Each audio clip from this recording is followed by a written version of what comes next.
All right, welcome to the podcast, episode number 2. We doing sports today. My name is Shaitanya Naluri. I'm here with two very dedicated and enthusiastic sports fans, Adam Amster and Teddy Schuster, and we're about to get into it today. These dudes know a lot, so let's get right into it. The month is March, so obviously March Madness is going on.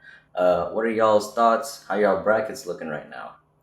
Well, for me, my bracket is mostly done. I still have some things to do because there is one first four game that hasn't finished yet, but I do have a champion and I do have most of my final four done with. I think I got Houston winning. I think they're by far the best team in the country. Great defense. Marcus Sasser is great. I just really like Houston. And I also got Arizona and Marquette in my final four. No, I do not have Alabama. I think they're going to get upset by Arizona. How about you? I have Alabama winning it. I think my biggest hot take on this March Madness is that I have UCLA going out early. I just think Pac-12 basketball is a little bit overrated, and the competition has been a little weak. So a lot of the other teams are a lot more battle tested, and I think that's gonna be a big advantage for some teams. So you don't think UCLA is going to do that well? No, I don't. Why is that? One, I hate them. Well, I can see where. Two, I just think that there's teams like Gonzaga out there that they're more like they've been here a lot. I guess they're a team that's there every year, and so the culture is just more established, and it's just like they're used to going to the tournament and winning. I feel like UCLA has been more of a emergent team in the last couple years, and so I don't know. I just think when you look at March Madness, it a lot of times comes down to those teams that have that winning culture. That's why you see Duke there, North Carolina's there a lot, Virginia's there a lot, right? And I just think that UCLA still got a little bit to go before they get to that point. I can understand, especially with some of the injuries to UCLA, with Adembona out, Jalen Clark's out for the season, unfortunately. He was like their best defensive player. But Mick Cronin's a great coach, and that can take you far. They're not going to be an early exit. I think they will at least make it to the Sweet 16, probably the Elite 8. But is a Sweet 16 appearance a success though?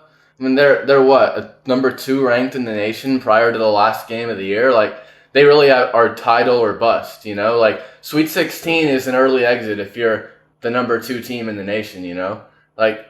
Yeah, they got to do better. Correct. Like you're going for the home run, bro. Yeah, I think they can definitely do better than Sweet 16. However, I think one of the huge contexts here is that there are some injuries affecting the team, and those will definitely hurt them. They're definitely not at full strength. Full strength, for sure. And I think besides UCLA, I want to talk about Alabama. I think they got a really good team, especially on offense. However, I do worry about some of the surrounding pieces behind Brandon Miller, and I do worry a bit about their defense. What surrounding pieces? Well, they got Mark Sears and Noah Clowney, who are both like okay, not great players, but I don't think it was as good as it was a couple of years ago. I think they have a very good team, but I think there's a very open March Madness. Lots of good teams out there. I agree. Well, that's fun. Okay, well, UFC about to fight on Saturday. Kamaru Usman and Leon Edwards. What are y'all's thoughts? Leon Edwards had a pretty insane kick the last fight, knocked Usman right out. I have Usman in this one. To me, as much as the last knockout was an insane highlight, if you watch the fight, Usman pretty much won rounds 2, 3, 4, and 5 up till the knockout. I think he's the better overall fighter. I think stylistically, he's gonna take the other guy down, and he's gonna keep him down, have a lot of ground control time, and I think he's gonna win on points. How about you? That's some good analysis, and what I'm gonna say is that I'm pretty new to the UFC. The first one I watched was UFC 282, so I did not get to see that Edwards kick knocking out Usman.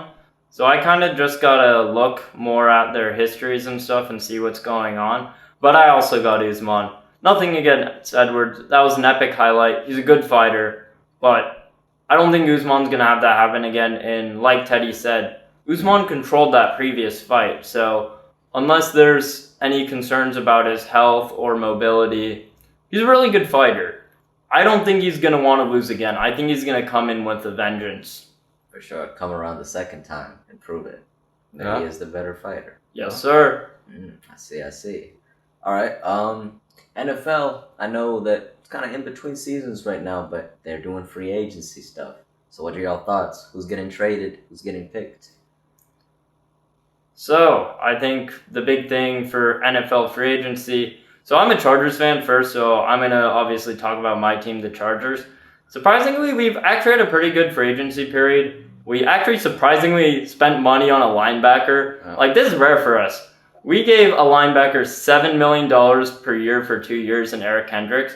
And I thought that was a pretty good deal. There definitely are some concerns after some down years in Minnesota, but he's an LA native. He plays the run well, even with him coming off a bit of a decline. And he's not too old, and he can bring veteran leadership, so I like that. And the other move we did as Chargers was getting Trey Pipkins back on a 3-year, $21.75 million contract. And I also thought that was a good move, as Pipkins, even though he had some struggles early, and even though it took him a while to get established, was good last year despite injuries. And the important thing about an offensive line is having that continuity, and the Chargers accomplished that through re-signing him.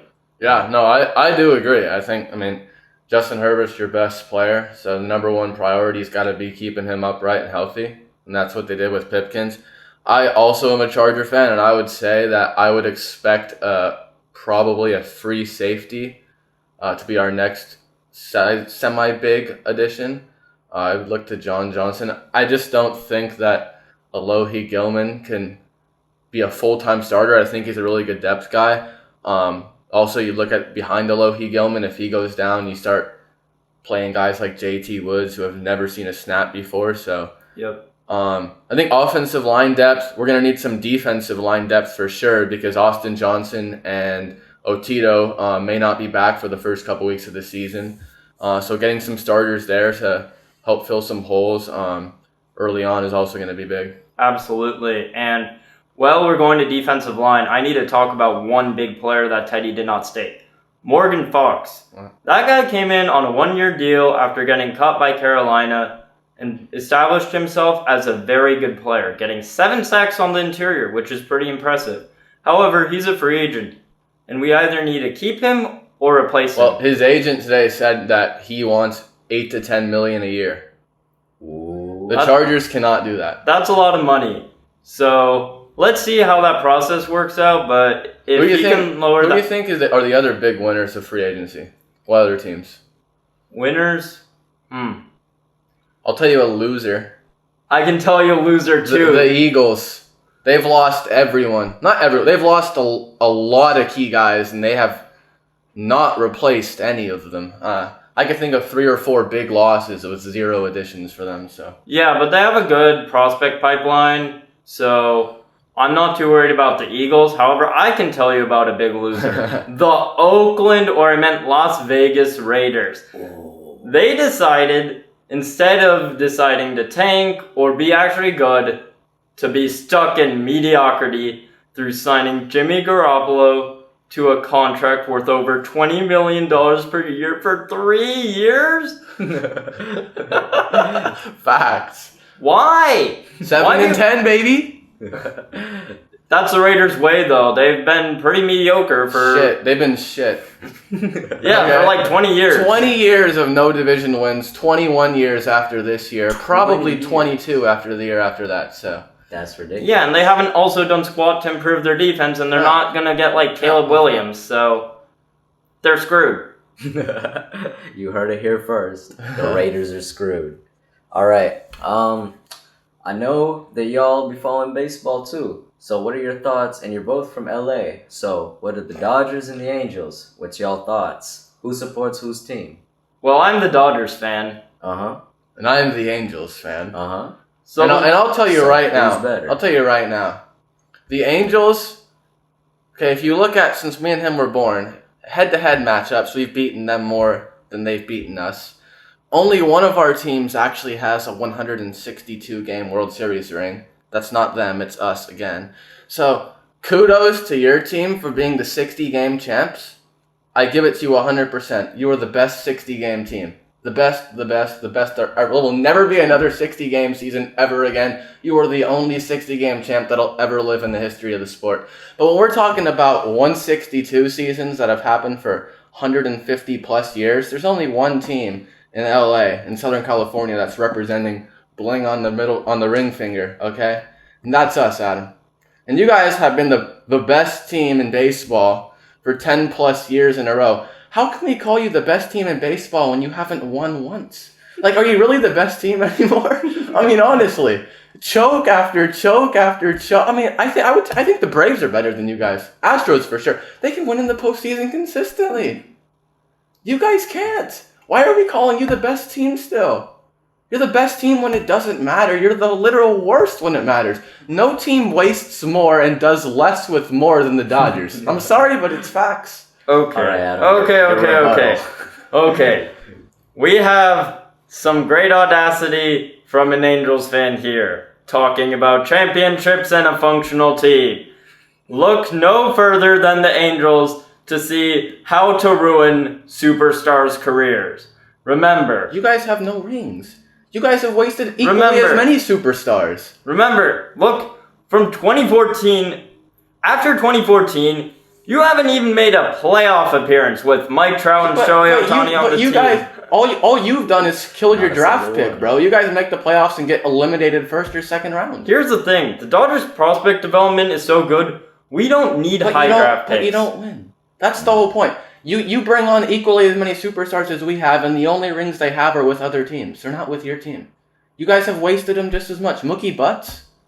He's Butts. What did he bat? 180 in the postseason, 180 batting average? Freddie Freeman, did he even see first base the whole series against the Padres? Oh my goodness. The audacity you have hating the Dodgers. Well, first of all, 2020, every team had a chance to win, and the Dodgers... I credited you. You're the 60-game champs. The Dodgers have consistently been one of the best organizations in baseball. A consistent factory of elite performance year in and year out. Obviously, there have been some shortcomings in the postseason, and I wish they had more than one ring now. That is definitely something I can agree with. But I also am glad to see consistent postseason appearances, consistent World Series appearances, and remember, 2017, we got cheated out by the Houston.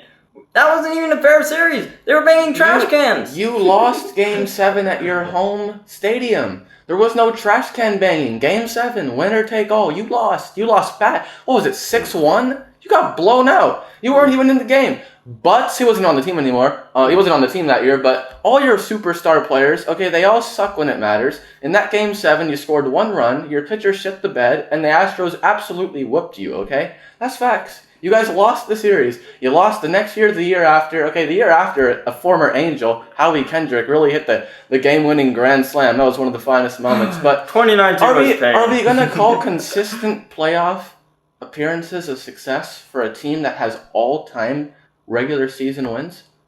Like, at a certain point, like the argument or the narrative has to shift. Like, getting to the playoffs is step 1. Winning a championship is step 2. Nobody cares about getting to the playoffs anymore when you've done that 10 years in a row. You can't win a World Series. That's the problem. And that's why changes have to be made. Dodger fans don't care about making the playoffs. They're like Lakers fans. Championships, that's what they care about. Okay, they don't care that they're 95 wins. Who cares? Okay, but you lose to the San Diego Padres in the first round. Well, here's a fact about the Angels. They can't even get 95 wins. They struggle to get 75. But we don't call ourselves the best team in baseball. But you have the 2 best talents in baseball. Ooh. But we don't call ourselves the best team. How can you say you're the best team when you can't win in the playoffs? There has been... The Angels admit that we're a disaster. We know it. Now, we have a ring, a 162 ring, right? So we do have that. You guys don't have that. So in the year 2050, when the Angels still haven't won another title, they will still be gloating about 22. And you won't either. I think the Dodgers are way more like... Why should I believe you guys are going to win a World Series? Because we have the talent and pieces. The talent? You've had one of the most talented teams ever, and you can never get it done. You're never Okay. going to be more talented than last year. There's only been 2 teams in the history of baseball that were better than you last year, and it didn't matter. You guys lost to an 80-win Padres, 89 wins. You realize the Padres did have Juan Soto, Manny Machado. Yeah, they're great. And they stepped up when it mattered and got hits, unlike Butts. Okay, Butts, I told you, batted 180 in the playoffs. I don't care what he did in the regular season. You talk trash about Mookie Betts, but you have to realize he was a huge contributor back when we won it all in 2020. Yeah, the 60-game champ. He had multiple amazing catches and hit well in that playoffs to win the World Series. I'm talking 162. 162, not 60. COVID champs, I get it. COVID is done. It's past. Never to be had again. Okay? You got to figure out how to win an actual season, buddy. Well, here's the thing. I think a lot of the discourse around the Dodgers has to do with 2 tragic events. 1, them getting cheated out of 2017. And 2, 2020 not being a full season. Even though they were by far the best team in the regular season, they were by far the best team in the playoffs. If they didn't get cheated out in 2017 and they win 2020 in a full season, then... How do you know they would have won full season in 2020, though? They were better in 2022 than they were in 2020, and they lost in the first round. Like usual. Okay? 110 wins. That's like 3 teams have done that. You guys won 1 playoff game. 110 wins. 1 playoff win. Pretty embarrassing. Embarrassing! Here's the thing, though. The MLB playoff system, you see, any team can win the World Series. It's not like basketball. Yeah. The best team doesn't win. Now, obviously, that choke was inexcusable. I'm not going to defend that. They should have made the World Series and probably won it in 2022. But MLB, we've seen 85, 90-win teams win it all multiple times. The playoffs are a crapshoot, and you just have to do better in them. Of course, but you don't do better. That's the problem. And you can't even make the playoffs. You've had 10 opportunities. If this was like you're 0 for 2 in the playoffs, I would have said, yeah, it happens, right? You got cold at the wrong time. Unfortunate. Dude, you're 0 for 10. 10 opportunities to get hot in the playoffs with the best players in the league. It doesn't matter. You guys slump when it matters. Your manager brings in starting pitchers as relievers when it matters. Okay, they get destroyed. Okay, Kershaw comes in game 5 against the Nationals. Best pitcher in the league comes in, okay, to close the game out. Gives up a grand slam to lose. Best pitcher in the league. Kershaw didn't even give up the grand slam, though. Okay, who gave it up then? My bad. Joe Kelly. Okay, Joe Kelly. All right. Well, I think we've had pretty solid arguments on both sides. Very diverse viewpoints. Very solid argument. Y'all really know what you're talking about. I am thoroughly impressed. So, yeah, that's all the time we have for today. I appreciate y'all for coming on the show, spreading your knowledge, and we'll see y'all again soon, hopefully. Yeah, thank you for having us on. Yep. Yeah, thanks. I had a great time recording this.